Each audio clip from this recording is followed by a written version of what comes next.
성령과 믿음이 충만한 사람, 그리스도인이 이렇다면 최고죠. 성령 충만, 믿음이 충만, 최고죠. 스데반 집사님, 그리고 오늘 나오고 있는 바나바 목사님, 바나바 이런 분들이 그런 분입니다. 스데반 집사님의 순교 직후에 있었던 예루살렘 교회에 대한 그런 유대 교회의 아주 대박해가 예루살렘 교회 성도들 중에서 헬라파 성도들이 세계 각지로 흩어지도록 그렇게 만들었습니다. 박해로 인해서 흩어진 이 성도들 가운데 일부가 안디옥까지 가서 그래서 유대인과 헬라인에게 복음을 전한 결과 많은 사람이 예수님을 믿게 되고 마침내는 최초의 이방인 교회가 바로 안디옥 교회, 예루살렘 교회가 있고 이방인 교회 가운데 최초의 교회가 바로 안디옥 교회 탄생이 되었습니다. 이 안디옥은 당시 로마 제국에서는 로마와 알렉산드리아 다음으로 큰 그런 도시로서 인구가 그 당시에 50만 명이나 되는 대도시였다고 하는데 그곳에 교회가 세워진 거예요. 안디옥 교회는 이방인 교회의 중심이 되었고 향후 바울을 중심으로 한 이방 선교의 전초 기지 역할을 하게 되었습니다. 안디옥 교회 설립 당시 예루살렘 교회가 바나바를 안디옥 교회의 목회자로 파송하였는데 이것은 본격적으로 이방인 선교의 문이 활짝 열리게 될 것을 강력하게 시사해 주는 이런 모습입니다. 예루살렘 교회가 목회자를 안디옥 교회에 파송한 거예요. 초대교회 성도들은 이 안디옥 교회에서 처음으로 크리스찬이라고 하는 것을 불리게 된 것이에요. 초대교회 성도들이 그리스도인이라고 하는 호칭으로 불리우게 된 이런 사실은 그리스도교와 구약의 일부 내용에다가 인본주의적이고 그릇된 민족주의 전통까지 가미한 그 종교가 뭐냐? 유대교. 그리스도교와 유대교가 본격적으로 구분되었음을 보여주는 것이 그리스도인은 기독교인들이라 하는 것이. 안디옥 교회에 파송받은 그런 목회자 바나바를 중심으로 해서 본문이 오늘 우리에게 주는 영적 교훈이 무엇인지를 함께 살펴보고자 하는 것입니다. 아름다움. 이 아름다움은 사람들의 눈만을 기쁘게 하는 것이 아니라 마음도 풍요롭게 한다고 한 그런 영국의 시인 키츠는 미를 가리켜서 영원한 기쁨이라고 표현했어요. 아름다움은 영원한 기쁨이다. 미의 세계는 다채롭고 풍성하며 미묘한 느낌을 선사합니다. 사람들에게는 저마다 나름대로 아름다움이 있다고 하는 것이 바로 키츠의 지론이에요. 사람마다 아름다움이 있지요. 매력이 다 누구에게나 있습니다. 어떤 사람은 느끼고 못 느끼고 좀 더 많이 나타나고 덜 나타나고 그러지만 누구에게나 다 저마다의 아름다움이 있는 것이. 인품의 미와 성격의 미는 그 사람의 내면을 은은히 비추어 줍니다. 인품은 그 사람의 교양과 연관이 있습니다. 인품의 미는 천성적이기보다는 후천적인 그런 것입니다. 그래서 누구든지 바로 인격을 잘 갈고 닦으면 인격적인 사람이 될 수가 있는 것입니다. 누구든지 자신을 잘 다듬으면 아름다움으로 나타나게 되는 것입니다. 자신을 잘 관리하면 얼마나 좋겠어요? 그런데 많은 사람들이 그 육신의 외모는 잘 관리하는데 내면의 세계는 외모를 관리하는 만큼 따라가지 못하는 경우가 참 많아요. 여성들이 이 내면의 아름다움을 잘 갖추면은 그러면 우아한 사람이 되고 남성들이 또 이런 인품을 갖추게 되면 사람들에게 호감을 받을 것입니다. 위대한 어머니에게 우아한 인품의 미를 볼 수 있습니다. 이율곡의 어머니 신사임당 같은 그런 인품이 바로 그런 것이. 육체의 아름다움은 쉽게 권태를 가져다 주지만 인품의 아름다움은 쉽게 퇴색되지 않습니다. 사람들에게 지루함이 없는 만족감을 주는 것이. 그래서 철학자 칸트는 이 만족을 무관심한 만족의 감정 이렇게 표현했어요. 이제 우리 모두는 어려운 환경 속에서 힘든 환경 속에서라도 아름다운 인품의 미를 잃지 않고 인격적인 그런 사람이 되려고 힘써야 됩니다.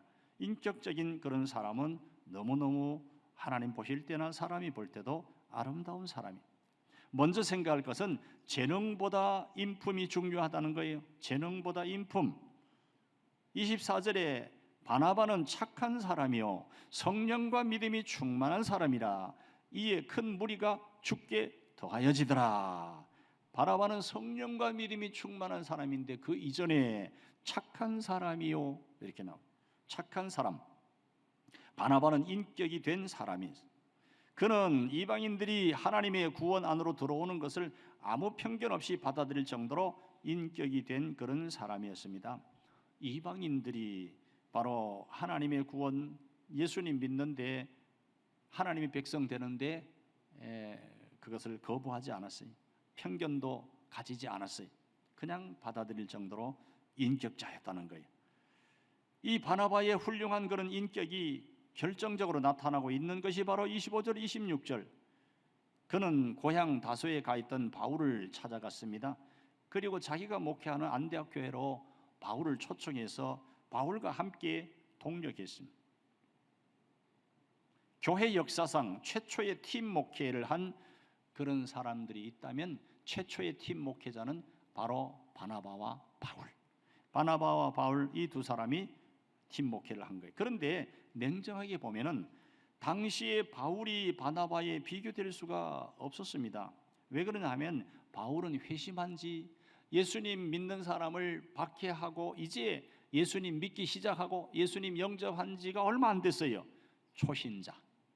바울은 어떤 측면에서 보면 초신자에 불과했고 반면에 바나바는 초대교회의 핵심 인물이었어요. 바나바는 안디옥 교회의 소식을 들었을 때에 예루살렘 교회가 그 교회의 목회자로 바나바를 파송할 정도로 성도들로부터 인정받는 그런 인물이 바나바였어요. 인간적으로 볼 때 초신자 바울과 이제 초대교회 핵심 인물인 이런 바나바와는 이게 팀 목회가 한다는 것이 너무 서로 차이가 컸어요. 그런데 바나바는 직접 바울을 찾아가서 그를 자기가 담임한 그런 교회의 목회자로 초빙을 한 것입니다. 이렇게 해서 바울은 박해자의 모든 멍에를 벗고 교회의 위대한 사도의 길을 바나바로 인하여서 걸어갈 수 있게 되었습니다. 많은 사람들이 바울에 대해서 얼마나 두려워하고 얼마나 거부감이 있었겠습니까? 저 사람은 우리를 박해하던 사람이고 그리고 예수님 믿는 믿음의 사람들을 이게 옥에 가두는데 앞장서고 순교 죽이는데도 앞장서는 많은 사람들이 그렇게 거부감이 있었겠지만 그러나 바나바는 바울로 하여금 이 박해자의 멍에를 다 벗어버리고 교회의 위대한 사도의 길을 걸어갈 수 있도록 길을 열어줬어요. 아무리 위대한 바울이라 할지라도 위대한 사도라 할지라도 바나바의 이런 해안과 바나바의 결단이 없었다면 위대한 업적을 남길 수가 없었을 거예요. 바나바는 재능에 있어서는 바울에게 못 미치는 인물이 될 수 있지만 그러나 인품은 너무나 큰 인물이었습니다. 바나바는 직접 어떤 업적을 남긴 그런 분이 아니지만은 그러나 바나바는 큰 인품으로 바울과 같은 위대한 인물을 발탁하여서 기독교에 엄청난 위협을 남겼다고 할 수가 있는 것입니다. 바울만 그렇게 세운 것이 아니고 나중에는 마가와 같은 실수가 많고 실패한 그런 사람도 바나바를 통해서 위대한 사역자로 거듭나게 되는 것을 우리는 성경을 통해서 확인할 수가 있습니다. 골로새서 4장 10절, 디모데후서 4장 11절에 나오고 있는 거예요. 우리 성도들은 재능만 가지고 일하는 것이 아닙니다. 큰 인격으로 사람에게 감화를 주어서 사람을 변모시키는 것도 참으로 위대한 그런 일이 아닐 수가 없어요. 어떤 면에서 그것은 뛰어난 재능으로 위대한 업적을 남기는 것 그 이상으로 위대한 업적을 인품으로 인격으로 남길 수 있다는 거예요. 그래서 독일의 대문호 괴테는 인간은 미칠 수 있는 모든 영향을 그 인격의 힘으로 남에게 미치는 것이다. 인격의 힘으로 영향을 미친다는 거예요. 그런가 하면 독일의 서정 시인 하이네는 재능은 없어도 되지만 인격은 갖추지 않으면 안 된다. 하이네라고 하는 분이 그런 말을 한 거예요. 그런데 우리의 모습은 어떻습니까? 큰 인격의 사람이 되려고 하기보다는 오히려 재능이 있는 사람이 되려고 노력하고 있지 않습니까? 모든 관심과 모든 그런 교육의 초점이 재능을 갈고 닦고 더 재능을 발휘하기 위해서 거기에 맞추고 있지 않습니까? 우리는 생각해 봐야 돼요. 애굽 왕궁에서 모든 학문과 무술을 다 배운 모세는 왕궁에 있었기 때문에 당시의 애굽이 얼마나 그렇게 문명이 발달되고 대단한 그런 국력이 또 있고 강대국인 것을 우리는 잘 알고 있습니다. 그 나라 왕궁에서 학문도 무술도 다 배웠으니까 그만하면 됐는가 싶은데 하나님은 그때 쓰시지 않았어요. 그 이후에 광야에서 40년 동안 훈련을 거쳐서 위대한 인격자로 겸손한 사람으로 나는 아무것도 아니구나, 하나님을 의지하고 붙잡고 그렇게 위대한 인격자로 거듭난 후에 하나님께서 위대한 사역을 감당할 수 있도록 해주신 것입니다. 그러므로 재능이 있는 사람보다는 인격이 큰 사람으로 거듭나도록 우리는 힘써야 되는 거예요.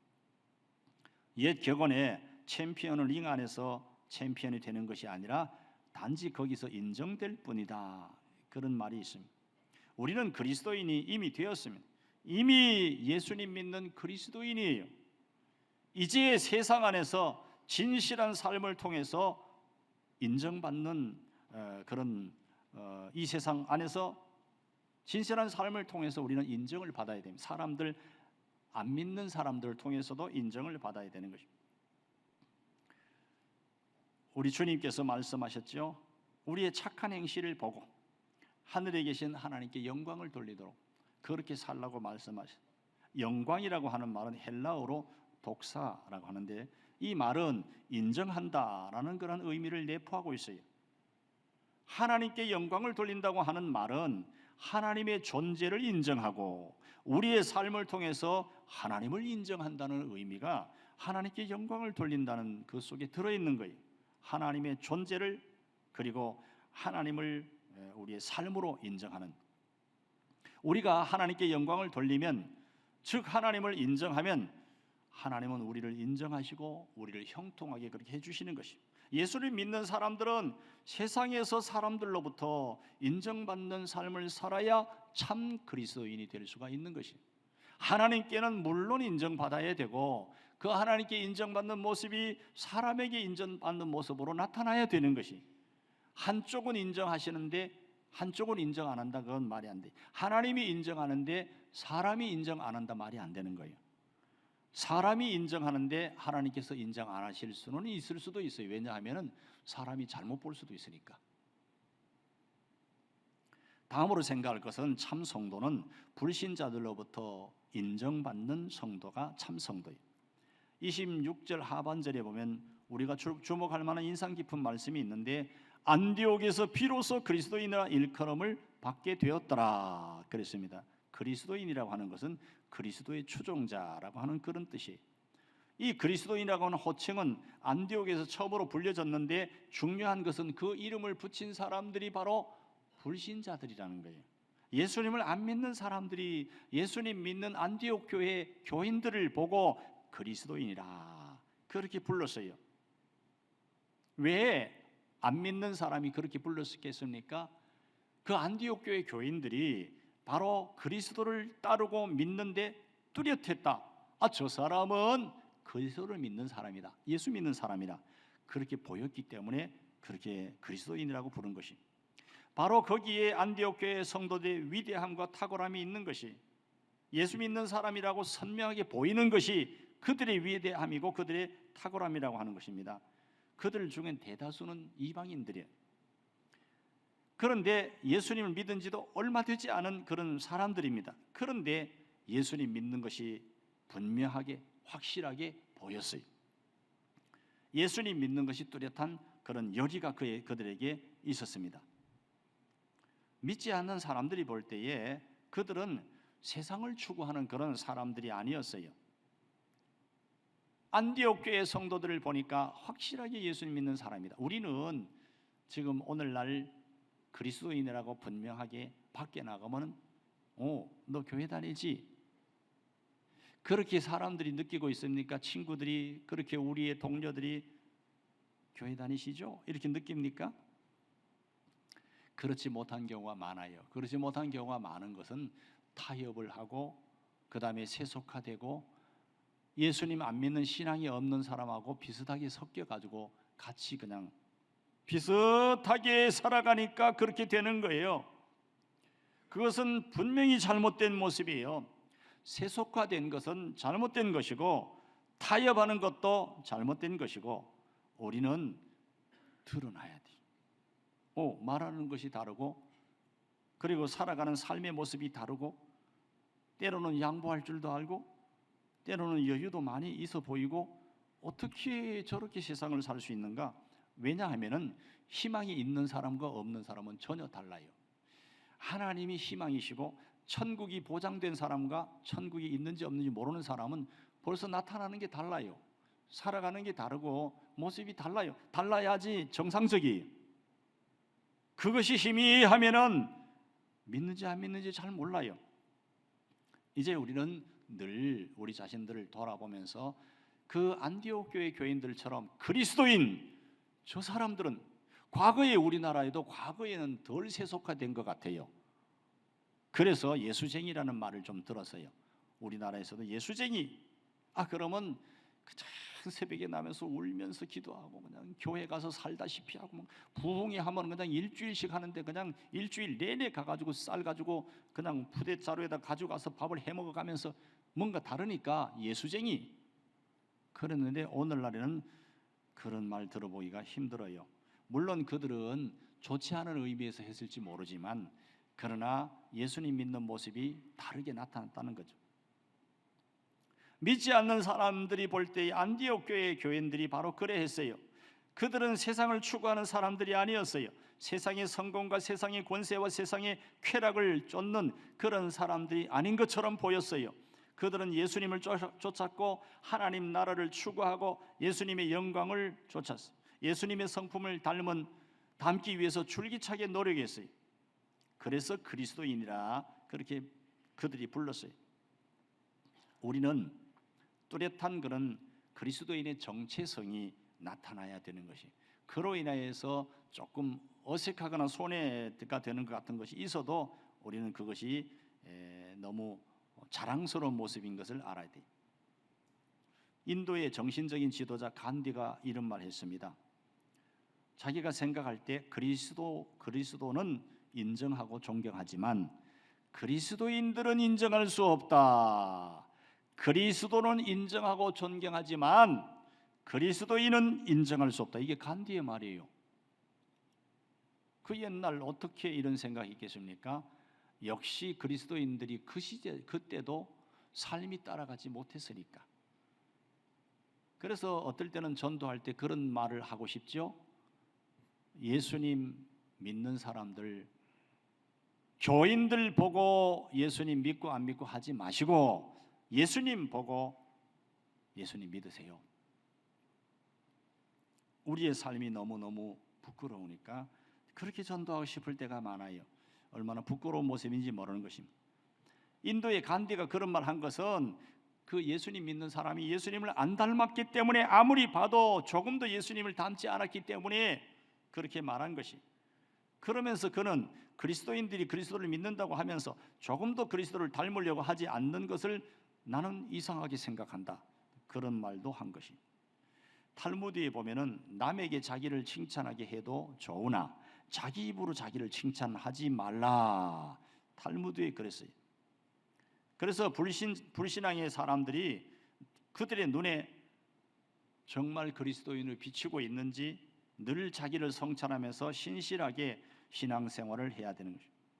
타인이 너를 칭찬하게 하고 내 입으로는 하지 말며 외인이 너를 칭찬하게 하고 내 입술로는 하지 말지니라. 잠언 27장 2절 말씀. 다른 사람이 나를 칭찬해야 되지 내가 나를 칭찬하면 그래도 나는 괜찮은 사람이지, 뭔 자기 PR 하려고 그냥, 이거는 부끄러운 모습이잖아요. 그리고 그냥 자기에 대한 자존감이 있는 것은 좋은 일이지만, 그러지만 다른 사람들에게 자기가 자기를 칭찬하는 이거는 아니죠. 다른 사람들로 하여금 칭찬할 수 있는 삶을 살아야 되는 것입니다. 우리는 안디옥 교회에서 가장 이상적인 교회 성장의 모습을 발견하는데, 훌륭한 목회자 바나바의 파송으로 큰 무리가 주님께 더하자 바나바 홀로 목회하기가 힘들었어요. 그래서 바나바는 자기보다 훌륭한 목회자, 그 목회자를 초빙하는데 바로 사도 바울입니다. 바울을 함께 목회할 목회자로 초빙합니다. 이렇게 해서 교회는 성장 위주에서 교육 위주의 목회로 이렇게 탈바꿈하는 모습을 보게 되는 것입니다.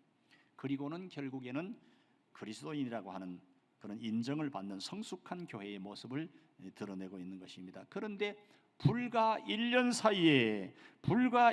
사이에 이렇게 안디옥 교회가 성숙한 교회로 이렇게 변화가 된 것입니다. 좋은 목회자, 좋은 동력자, 그리고 좋은 성도들이 이루어낸 안디옥 교회의 쾌거인 것이, 좋은 목회자 바나바가 있고 동력자 바울이 있고 그리고 좋은 성도들이 있고, 그런 교회라면 얼마나 좋겠어요. 우리 교회가 그런 교회라면 얼마나 좋겠어요. 그런 소원을 가지고 우리는 다른 사람이 아니고 내가 좋은 성도가 돼야 돼.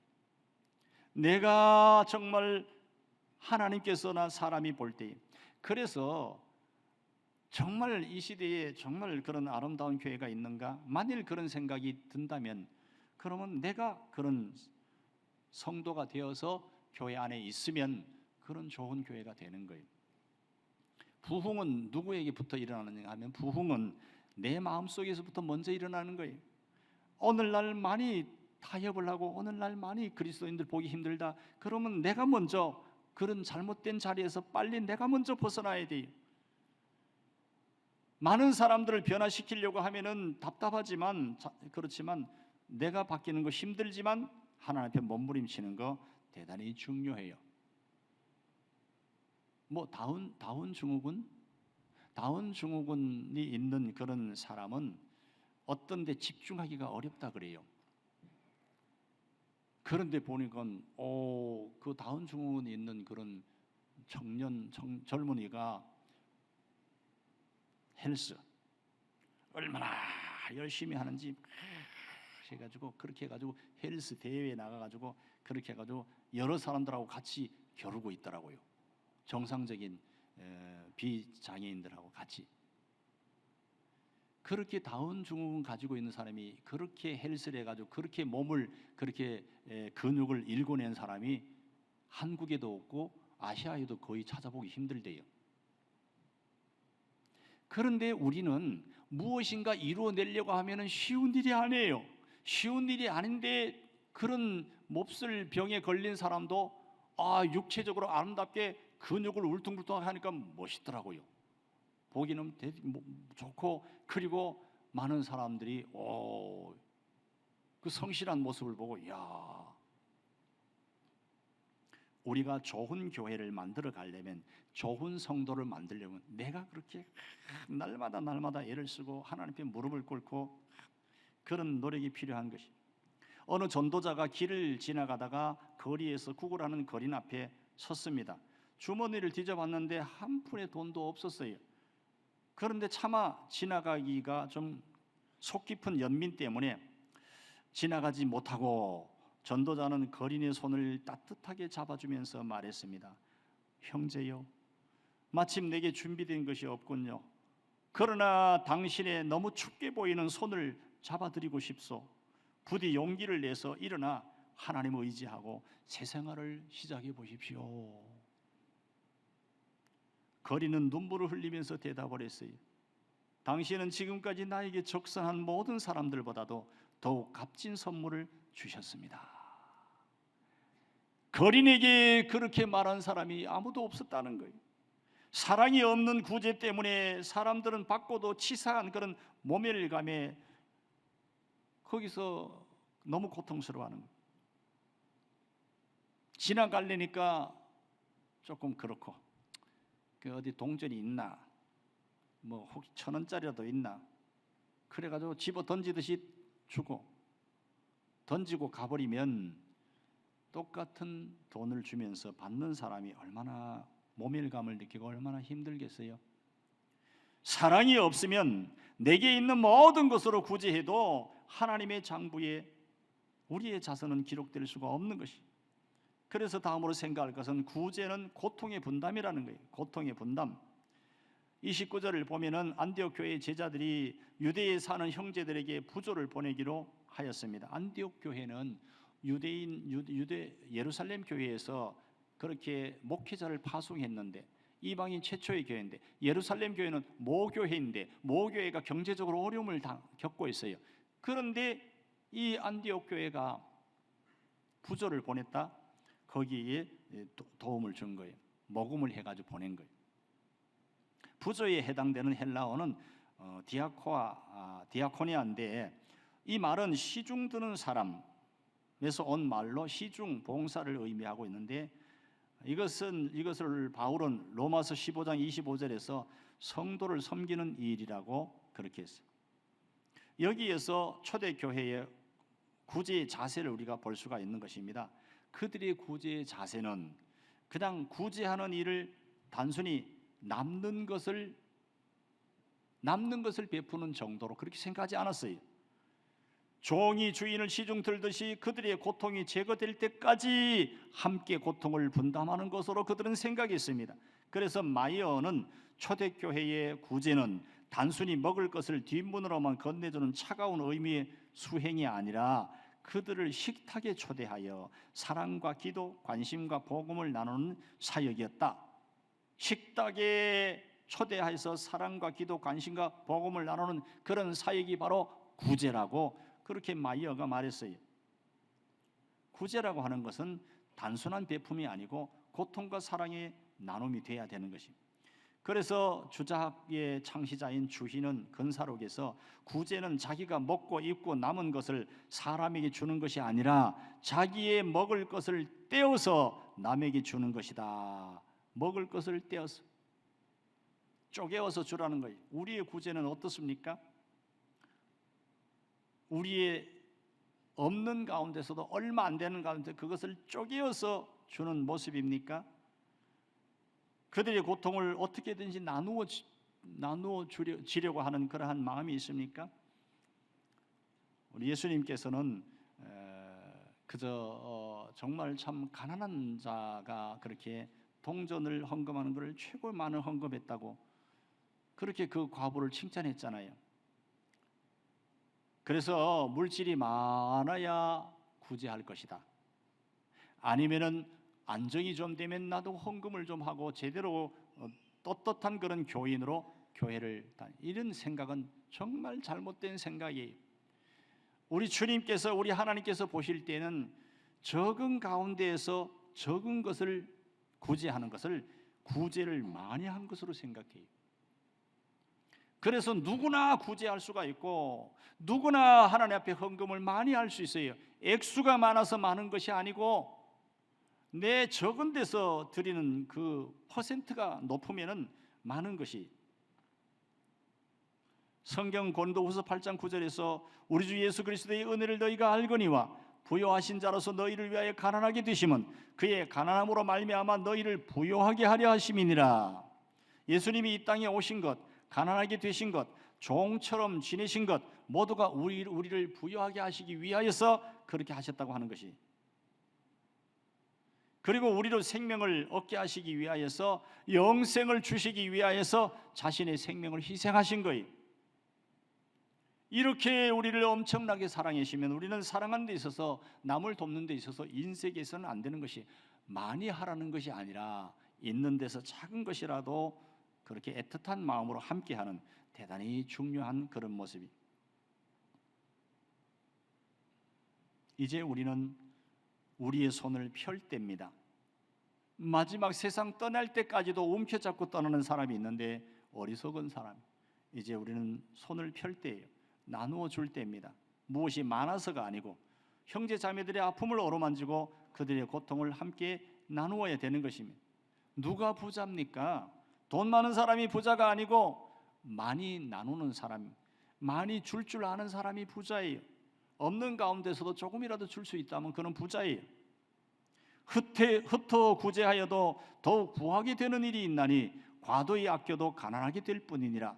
구제를 좋아하는 자는 풍족하여질 것이요 남을 윤택하게 하는 자는 자기도 윤택하여지리라. 잠언 11장 24절 25절의 말씀. 구제를 좋아하는 자는 풍족하여질 것이요. 구제하면 없어지는 것 같은데 없어지는 것이 아니라 하나님께서 더 많이 주시는, 얼마나 대단한 것이뇨. 저는 목회하면서도 그걸 체험하면서 정말 하나님께서는 말씀대로 그렇게 우리에게 축복하시는 분이고, 교회가 교회 예산을 가지고 어려운 교회들을 많이 지원하고, 또 교회 예산을 가지고 그 선교 캄보디아에 학교 짓는데 거기다가 우리 교회로서는 최선을 다해서 많이 어려운 그런 교회 자매 결혼 맞아가지고 월 적지 않은 그런 많은 그런 물질을 그렇게 그때부터 예산이 그냥 하나님의 은혜로 풍성하게 되더라고요. 이야, 이게 교회 안에만 적용이 되는 겁니까? 그래서 교회가 구제하려고 할 때 인색하면 절대로 안 돼요. 특별히 교회 예산을 진행하는 분들은 구제하는 데 있어서 그건 늘 기도하면서 잘 하도록 해야 돼요. 구제하고 어려운 교회 돌아보고 막 이렇게 하는 거예요. 막 비가 새고 그냥 뭐 여러 가지로 열악한 그런 환경도 많아요. 개인에게도 그대로 적용이 되는 거예요. 내 인생에 이제는 나도 좀 부유하게 살고 싶다 싶으면은, 그러면은 하나님의 원리는 나누어줘야 부자가 되는 것이고, 우리 사람들의 원리는 움켜잡아야 부자가 되는 것 같아요. 누구의 원리가 맞는 거예요? 이제 우리는 하나님이 원하시는 그 원리 따라서 살다가 보면 정말 큰 풍족한 그런 모습으로 점점 나누어줄수록 점점 많아지는 거예요. 말씀을 정리하면은 최초의 이방인 교회가 안디옥 교회, 안디옥 교회에 파송받은 목회자가 바나바인데, 그 바나바는 착한 사람, 성령과 믿음이 충만한 사람이기 전에 착한 사람, 재능보다도 인품, 인격이 중요한 것을 그를 통해서 우리는 볼 수가 있습니다. 이제 우리는 지금까지는 재능을 위해서 몸부림치고 애를 쓰고 재능을 갈고 닦으려고 애를 썼다면, 그런 것들을 계속 하면서 인격이 중요한 것을, 인품이 중요한 것을 깨달아 알아서 훌륭한 인격자가 되려고 노력을 많이 해야 돼. 그럴 때에 하나님께서 보실 때에 정말 사람들이 볼 때도 너무너무 존경스러운 그런 사람이 될 수가 있는 것입니다. 안디옥 교회 성도들은 불신자들로부터도 인정을 받고 그리스도인이라 불림을 받았어요. 그런가 하면은 안디옥 교회가 모교회인 예루살렘 교회에 부조를 하는 모습을 보게 되는 것입니다. 착한 마음으로 성령과 믿음이 충만한 가운데에서 정말 불신자들로부터도 인정받고, 그리고 모교회도 그렇게 도와줄 수 있는, 구제를 풍성하게 할 수 있는 그런 모습이 아름다운 성도의 모습인 것입니다. 하나님, 그렇게 살게 하옵소서. 다른 사람이 아니고 비판하지 말고 내가 그런 사람이 되게 하옵소서. 우리 교회가 그런 교회가 되게 하옵소서. 우리는 소원하고 그렇게 노력하고 애를 써서, 그래서 조금 세월이 지난 후에는 점점 그렇게 변화가 되어서 참 성도로서, 참 교회로서 하나님께 많은 영광 돌리는 여러분 모두가 다 되시기를 예수님의 이름으로 축원합니다.